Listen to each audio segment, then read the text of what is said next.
Welcome to Recipes for 7 Life. It is fun in the sun time, 4th of July. We are talking what, Rebecca? What are we making? Pink lemonade popsicles. Oh, I'm so excited. I'm so excited. Tell everybody how you made these. Sure, so we're gonna start off with a lemon. We're gonna take that peel, we're gonna add it to a pot with sugar and water. We're gonna bring that to a boil. Once you bring it to a boil, we're gonna transfer it to a different container. Okay. And we're gonna steep our all-natural coloring agent. It's a red raspberry hibiscus tea. And how long are we steeping that We're for? steeping it for just 30 seconds. We're just doing it to get the color, not necessarily the flavor. Okay, okay. And then we're gonna go ahead and cover that mixture and let it infuse for 30 minutes. 30 minutes. What's happening in that 30 minutes? Yeah, so all of the natural oils from the lemon peel are releasing into the syrup and fusing it with all of that lemony goodness, but without the sour flavor.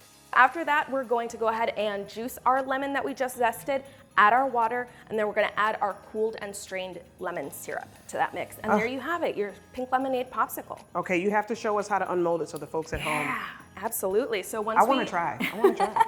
Once we have our popsicle, you just rub it in between your hands a little bit, and then we're gonna push the bottom of the Dixie cup, pull the stick out, and there you have I'm so your excited, pink my lemonade. friends. All right, Rebecca, give us a little bit of history. How did you get into this? Sure.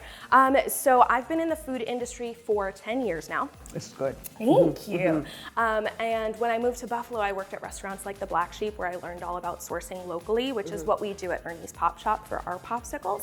And yeah, so a little bit of pastry background. My dad is also a really huge ice cream lover, like the biggest ice cream lover in the world. So the shop is named after him, Ernie's Pop Shop for Ernie. And my mom comes from the second most famous town in Ecuador to get an ice cream popsicle. So ice cream was in my blood. I'm telling you, it really is, and you have to try this popsicle. Head over to wkbw.com/7life to get this recipe. I promise you, everyone will enjoy this for the holiday. Oh, you have to get one. Absolutely.